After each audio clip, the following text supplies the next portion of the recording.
大家好，今天我们会来聊一聊关于这个 SVI Cloud 8P 的杜比音效。OK， 我用了很多电视盒子，目前只有 SVI Cloud 它自己的 Apps 呢是有 support 这个 Dolby Digital。目前在市场上，我只看到 SVI Cloud 做得到这一点。好，接下来呢，我会教你怎么去打开这个杜比音效，前提是你家里的 Sound System 或者是 Soundbar 要有 support Dolby Digital 才可以。OK， 我们先去点击更多，然后我们去到系统，接下来点击这个设备偏好设置，然后我们点击声音，好，在这边启用音频透传要打勾，接下来音频输出模式，好，这个要注意，如果你是连接HDMI 的 OK， 你的 Soundbar 或者是 Sound System 是连接 HDMI， 那么你就在这个 HDMI 这边打勾。那如果你是要连接这个 SPDIF， 就是这种 Optical 的接头 OK 这种，那你就要去到 SPDIF 那边打勾。所以这个要在哪一个打勾是取决于你自己的设备。好，接下来呢，我们就直接进去有个 DV 里面。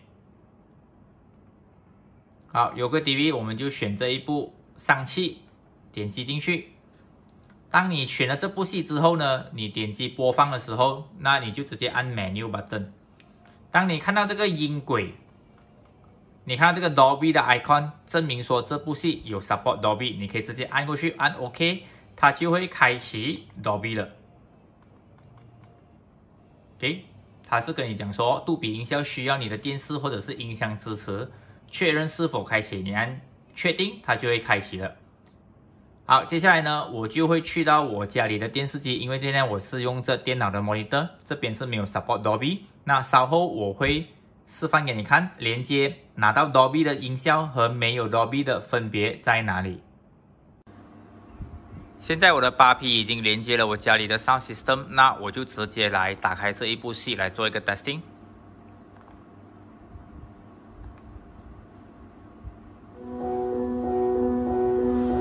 这个是还没有打开 Dolby 的，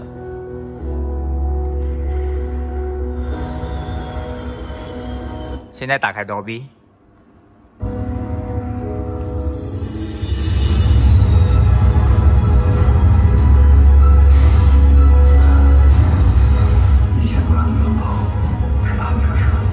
关闭 Dolby。OK， 希望这个短暂的分享可以让你知道这个 Dolby 到底有什么分别。如果你把我的视频看到这里，那么有一个福利要送给你，我们会送出2台 SVI Cloud 8P， 详情请去关注我的 Facebook， 我会在 Facebook 公布这个详情要怎么赢取这2台 SVI Cloud 8P。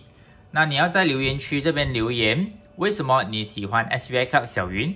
或者是你觉得 SVI Cloud 小云有哪一些优点是你喜欢的？